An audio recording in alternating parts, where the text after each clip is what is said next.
Anime fans அனைவருக்கும் வணக்கம். இன்னைக்கு நம்ம சோலாண்ட் எபிசோட் 152 தான் பார்க்க போகிறோம். போன எபிசோடில் அந்த ஒரு மெட்டல் சிட்டியில் இருக்கக்கூடிய மார்ஷல் சோலால் துவம்சம் பண்ணியிருப்பாங்களா, அதுக்கப்புறம் இவங்க திரும்ப வந்ததுக்கப்புறம் தியேந்தோ எம்பையரில் ஏதோ ஒரு மிகப்பெரிய பிரச்சனை போகுது அப்படிங்கிறது மட்டும் தங்சானுக்கு தெரியுது. இப்போது இவன் திரும்ப அகாடமிக்கு போகிறாங்க. இப்போ ராஜாவுடைய அரண்மனையை காட்டுறாங்க. இந்த இடத்துல பார்த்தீங்கன்னா ஏகப்பட்ட நர்ஸ் இருக்காங்கல்ல, அவங்கெல்லாம் நடந்து போய்கிட்டு இருக்காங்க. அப்படி யாருக்கு என்ன முடியல, அப்படியே உள்ளுக்குள்ளே போனால் நிறைய பேர் பார்த்தீங்கன்னா கூட்டமாக கூடி நின்று என்னமோ டிஸ்கஸ் பண்ணிக்கிட்டு இருக்காங்க. ராஜாவோட பையன் அழுதுகிட்டு இருக்கான், ராஜாவோட பொண்ணு அழுதுகிட்டு இருக்கா. ராஜா கவலைக்கிடமான ஒரு நிலையில் இருக்காரு. ஆனால் இந்த பெரிய பையன் இருக்கால ஷுவேச்சிங், அவன் மட்டும் திமுறான்னு நின்றுட்டு இருக்கான். எந்த பக்கம் தங்சான் பார்த்தீங்கன்னா அகாடமியை ரீச் பண்ணிட்டான். அவன் உள்ளுக்குள்ளே நடந்து போகும்போது அங்கே இருக்க ஜூனியர்ஸ் இருக்காங்கல்ல, எல்லாருமே இவனுக்கு வணக்கம் அப்படிங்கிறத சொல்கிறாங்க. இப்போ இந்த பக்கம் பார்த்தீங்க வச்சுக்கோங்க, நம்ம ஃப்ராண்டரை அர்லாங் போட்டு செம்ம திட்டிக்கிட்டு இருக்காங்க. யோ நீ தானையா இங்கே இன்சார்ஜ், வருஷம் ஸ்டூடெண்ட்ஸ் கம்மியாகிட்டே போயிட்டு இருக்காங்க, என்ன பண்ணிக்கிட்டு இருக்க அப்படின்னு கேட்குறாங்க. அந்த மனுஷன் என்ன சொல்கிறாரு, எம்மா என் மேலே என்ன தப்பு இருக்குது, இந்த மார்ஷல் சோலால் பண்ண வேலையில் எல்லாருமே அங்கே தான் போகிறாங்க, நமக்கு ஏதோ கொஞ்சம் பாப்புலாரிட்டி இருக்குது அப்படிங்கிறதுனால கொஞ்சம் பசங்க வராங்க, இல்லைன்னு வச்சுக்கோ இது கூட வராது அப்படிங்கிறாரு. அவங்க இதெல்லாம் கேட்கறதுக்கு ரெடியாக இல்லை, காட்டிக்கிட்டு இருக்காங்க வச்சுக்கோங்க. இப்போ இவங்கெல்லாம் உள்ளுக்குள்ளே போன உடனே டாபிக் அப்படியே மாறிடுது. ஸோ ஃப்ராண்டர் போய் கேட்குறாரு, என்னடா எல்லாரும் எப்படி இருக்கீங்க, போன காரியம்லாம் முடிஞ்சிச்சா இல்லையா, செக்டாரோட டெவலப்மெண்ட்லாம் எப்படி போய்கிட்டு இருக்கு அப்படின்னு கேட்குறாரு. இவனா சொல்கிறான்னா எல்லாமே ரெடி ஆகிடுச்சு, ஹிடன் வெப்பன்ஸ்க்காக மட்டும் நான் வெயிட் பண்ணிக்கிட்டு இருக்கேன், போதுமான அளவுக்கு ஸ்டாக் வந்துடுச்சு அப்படின்னா சீக்கிரமாகவே செக்டார் வேலை செய்ய ஆரம்பிச்சிடும் அப்படின்னு சொல்கிறான். மாஸ்டர் என்ன சொல்கிறாருன்னா, உனக்கு அகாடமிலேருந்து ஏதாவது ஹெல்ப் வேணுன்னா எடுத்துக்கோ அப்படின்னு சொல்கிறாரு. அது மட்டும் இல்லாமல் 15 நாளில் கிராஜுவேஷன் எக்ஸாம் வருதான். ஸோ பெஸ்ட் ஸ்டூடெண்ட்ஸாக செலக்ட் பண்ணி நான் தாங்மன் கிளானுக்கு அனுப்புகிறேன் அப்படிங்கிறாரு. இவனுக்கு என்னன்னா மாஸ்டர்ஸ் இவனோட செக்டார் எப்படி இம்ப்ரூவ் பண்ணலாம் அப்படின்னு சொல்லிட்டு இவங்க ஒரு பிளான் போட்டுக்கிட்டு இருக்காங்க. அதுக்கு ஒரு நன்றி அப்படிங்கிறத சொல்கிறான். இப்போ அடுத்து தங்சான் என்ன கேட்குறான்னா, நாங்கள் இல்லாதப்போ ஏதாவது ஒரு சம்பவம் நடந்துச்சா, ஏன்னா அந்த 4 எலிமெண்ட் ஸ்கூல்லேருந்து வந்திருந்தாங்கல்ல, ஏதாவது பிரச்சனையா அப்படின்னு கேட்குறான். அவர் என்ன சொல்கிறாரு, 4 எலிமெண்ட் ஸ்கூலா, அதெல்லாம் ஒன்றும் பிரச்சனை இல்லைப்பா, அவங்க நம்ம ஸ்கூலோட ஜாயின் ஆகிட்டாங்க அப்படிங்கிறாரு. இப்போ ஸ்ட்ரென்த் அப்படின்னு பார்த்தா நம்ம தான் நம்பர் 1 அப்படின்னு சொல்கிறாரு. இவனுங்களுக்கு ஒன்றும் புரியல, எது ஜாயின் ஆகிட்டாங்களா, என்னங்க சொல்கிறீங்க அப்படின்னா, அதெல்லாம் ஒன்றும் பிரச்சனை இல்லை, எல்லாமே நம்ம கண்ட்ரோலில் தான் இருக்குது அப்படின்னு சொல்கிறாரு. மாஸ்டர் என்ன சொல்கிறாரு, ஆமாம் உன்ன மாதிரி ஒரு ஃப்ராடு கிட்ட யாராவது நெகோஷியேட் பண்ணி ஜெயிக்க முடியுமா அப்படின்னு சொல்லிட்டு கேட்குறாரு. இதெல்லாம் பத்தாதுக்கு அந்த இடத்துல 2 மான்ஸ்டர்ஸ் வேறு இருக்காங்க. அவங்கள பார்த்து பயந்து போய் இவனுங்க எல்லா கண்டிஷன்ஸ்க்கும் ஓகே சொல்லிட்டானுங்க போல தெரியுது. அடுத்து தங்சான் என்ன கேட்குறான், பாய்சன் மாஸ்டர் வந்தாரா அப்படின்னு சொல்லிட்டு கேட்குறான்.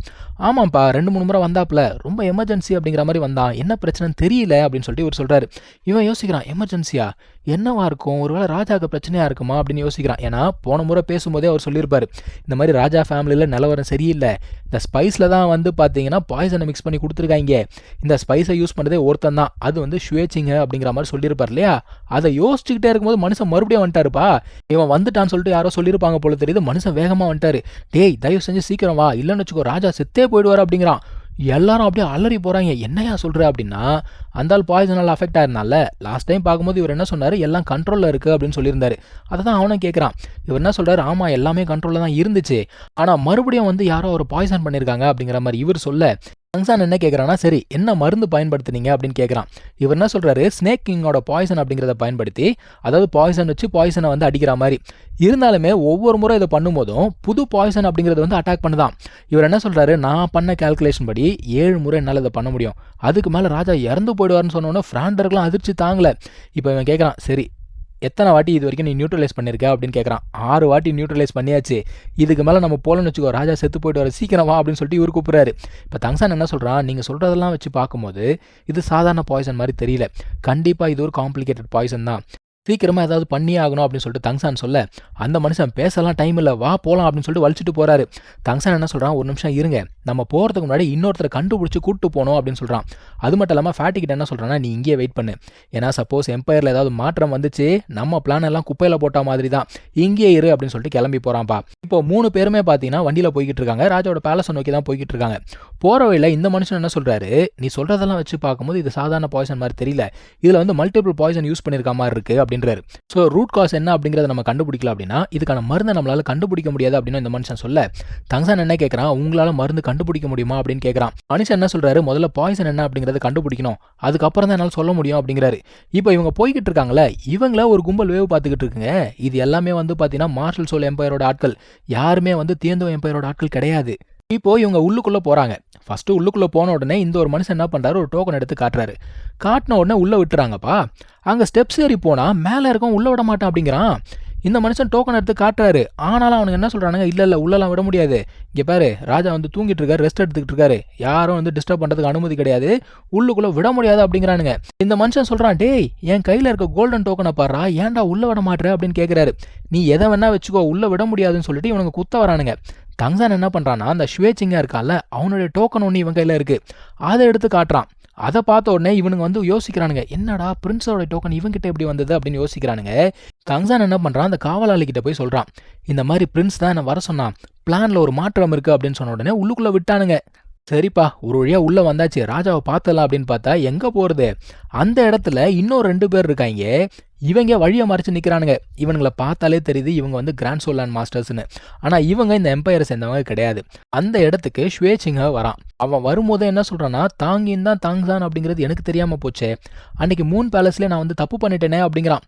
சரி நீ வரேன்னு சொல்லிட்டு ஒரு வார்த்தை என்கிட்ட சொல்லியிருக்கலாம்ல, நான் வந்து வெல்கம் பண்ணியிருப்பேனே, என்னோட தங்கச்சி வேற உன்னையே பற்றி பேசிக்கிட்டு இருக்காப்பா அப்படிங்கிறான். தாங்சானுமே என்ன பண்ணுறான், பிரின்ஸ் அப்படிங்கிறதுனால கிரீட் பண்ணுறான். கிரீட் பண்ணி முடிச்சுட்டு என்ன சொல்கிறான்னா, இந்த மாதிரி பாய்சன் மாஸ்டர் தான் என்னை கூப்பிட்டு வந்தார், ராஜாக்காக ட்ரீட்மெண்ட் பார்க்க நாங்கள் வந்திருக்கோம், ஸோ உள்ளுக்குள்ளே எங்களை அலோவ் பண்ணுவீங்களா அப்படின்னு கேட்குறான். இவன் என்ன சொல்கிறான், ராஜா பற்றிலாம் நீ கவலைப்பட வேண்டிய அவசியம் இல்லை, அவர் நல்லா தான் இருக்காரு, இங்கே பாரு நீ வந்து ரொம்ப தூரத்துலேருந்து வந்திருக்க, அது சாதாரண விஷயம் கிடையாது, நம்ம ஏன் அப்படியே சாப்பிட்டுட்டு டிஸ்கஸ் பண்ணக்கூடாது அப்படிங்கிற மாதிரி கேட்குறான். இப்போ தங்சான் என்ன சொல்கிறான், அவன் தேங்காயை போட்டு உடைக்கிற மாதிரி உடச்சிட்டான். இங்கே இருக்கவங்க எல்லாருமே வந்து தியந்தோ எம்பையரை சேர்ந்தவங்க கிடையாது, அவங்க வந்து மார்ஷல் சோலால சேர்ந்தவங்க தானே அப்படின்னு சொல்லிட்டு கேட்டான். இவன் என்ன சொல்கிறான், என்னடா உளறிக்கிட்டு இருக்க, நீ நிற்கிறது வந்து தியந்தோ எம்பையருடைய பேலஸில், இங்கே எப்படி மார்ஷல் சோலால் வருவாங்க அப்படிங்கிற மாதிரி இவன் கேட்குறான் திரும்ப. இப்போ தங்சான் வந்து ஒன்று ஒன்றா புட்டு வைக்க ஆரம்பிக்கிறான். உன் பின்னாடி ஒரு 2 பேர் நிற்கிறாங்களே, அவங்க வந்து கிராண்ட் சோலான் மாஸ்டர்ஸ், நியாயப்படி பார்த்தா அவங்க ராஜா பக்கத்தில் இருக்கணும், அவங்க ஏன் உன்கிட்ட இருக்காங்க? ஸோ இந்த மாதிரி பவர் யாருக்கு இருக்குது அப்படின்னா மார்ஷல் சோல் எம்பையருக்கு மட்டும்தான் இருக்குது. ரெண்டாவது, நீ இங்கே இருக்கவங்கள நிறைய பேர் வந்து மாற்றிருக்க, ஆனால் சேஞ்ச் பண்ண இன்ஃபர்மேஷனை நீ மாஸ்டருக்கு கொடுக்கவே இல்லை, ஏன்னா மாஸ்டர் தான் பார்த்தீங்கன்னா இவங்களுக்கு ட்ரைனிங் கொடுக்கறதுக்கு இன்சார்ஜ். இது ரெண்டாவது. மூணாவது என்ன அப்படின்னா, அன்னைக்கு நீ என்ன மூன் பேலஸில் மீட் பண்ணும்போதே நான் யார் அப்படிங்கிறது உனக்கு தெரிஞ்சிருச்சு, ஆனால் தெரியாத மாதிரியே நீ நடிச்சிட்டு இருந்திருக்க இல்லையா, அப்போ உனக்கும் மார்ஷல் சோலாலுக்கும் ஏதோ ஒரு சம்பந்தம் இருக்குது, நான் சொல்கிறதெல்லாம் கரெக்டு தானே அப்படிங்கிறான். இவன் என்ன சொல்கிறான், பரவாயில்லையப்பா எல்லாத்தையுமே வந்து ஈஸியாக கண்டுபிடிச்சிட்ட, சின்ன சின்ன ஹிண்ட்ஸை வச்சே நீ கண்டுபிடிச்சிட்டியா அப்படிங்கிறான். சரி அதெல்லாம் ஓகே, இதை எப்படி நீ ப்ரூவ் பண்ணுவ அப்படின்னு கேட்குறான். தங்சான் என்ன சொல்கிறான், ரொம்ப சிம்பிள், இப்போ நீ எங்களை உள்ளுக்குள்ளே விட்ட அப்படின்னா எல்லாமே தன்னால் ப்ரூவ் ஆகிட போகுது, ஆனால் நீ விட மாட்டல அப்படின்னு சொல்லிட்டு கேட்குறான். ஷ்வேச்சிங்க என்ன சொல்கிறான்னா, நீ சொல்கிறதெல்லாம் கரெக்டு தான், மார்ஷல் சோலால் கிட்டேருந்து நான் கொஞ்சம் பவர் அப்படிங்கிறத பாரோ பண்ணியிருக்கேன், எதுக்குன்னா பேலஸ்க்கு உள்ளேயும் சரி பேலஸ்க்கு வெளியிலையும் சரி நிறைய ஆபத்துகள் அப்படிங்கிறது இருக்குது, நீ ஏன் என் கூட ஜாயின் பண்ணிடக்கூடாது, என் கூட சேர்ந்து இந்த எம்பையரை வளர்க்குறதுக்கு ஹெல்ப் பண்ணு, உனக்கு என்ன வேணும், பணம் வேணுமா, பதவி வேணுமா, பெண்கள் வேணுமா, இல்லை சோல்ரிங் வேணுமா, எல்லாமே நான் தரேன் அப்படிங்கிறான். ஆனால் தங்சான் பார்த்தீங்கன்னா சிம்பிளாக முடிச்சு விட்டான். உன்ன மாதிரி ஒரு துரோகி கூட நான் ஏன்டா கை கோக்கணும், அதாவது அப்பான்னு கூட பார்க்காம அவரை கொலை பண்ணணும்னு பார்க்குறியே, நீ எல்லாம் மனுஷனா, உன் கூடலாம் நான் சேர மாட்டேன்டா அப்படிங்கிறான். ஆனால் அவன் என்ன சொல்கிறான், தங்சான் நீ வந்து ரொம்ப ஸ்மார்ட் சரியா, ஆக்சுவலாக என்னோட பிளான்ஸ் எல்லாத்தையுமே நீ புட்டு வச்சுட்ட, உன்னை எப்படி நான் இங்கேருந்து போக விடுவேன் அப்படின்னு கேட்குறான். ஆனால் தங்சான் என்ன பண்ணுறான், பேசிக்கிட்டு இருக்கும் போதே அவனோட கையை தட்டி விட்டுட்டு சிக்னல் ஃபயர் அப்படிங்கிறத கொடுக்குறான். இப்போ இந்த சிக்னல் ஃபயரை யாரா பார்க்குறாங்க அப்படின்னா நம்முடைய மாஸ்டர் தான் பார்க்குறாரு. தங்சான் ஆபத்தில் இருக்கான் அப்படிங்கிறது அவருக்கு தெரிஞ்சு போச்சு. அதே சமயத்தில் அங்கே அகாடமியுமே வந்து பார்த்தீங்கன்னா இந்த மார்ஷல் சோல் எம்பையர் அட்டாக் பண்ணுறாங்க. அவனுங்க என்ன சொல்கிறானுங்க, இவங்க வந்து ராஜ்யத்துக்கு எதிராக புரட்சி பண்ணுறாங்க, அதனால் எல்லாரையுமே கொல்லுங்கடா அப்படிங்கிறானுங்க. அதே சமயத்தில் அந்த சீப் ஆஃப் ஆம்பர் ட்ரைப் இருக்குல்ல, அங்கேயும் பார்த்தீங்கன்னா அட்டாக் நடக்குதுங்க. ஒரு ட்ரைபை எத்தனை முறை தாண்டா அட்டாக் பண்ணுவீங்க? ஸோ இங்கே தான் இந்த ஒரு எபிசோட் முடியுது. நம்ம அடுத்த எபிசோடில் மீட் பண்ணலாம். தேங்க்யூ ஸோ மச் ஃபார் வாட்சிங். Take care. பை.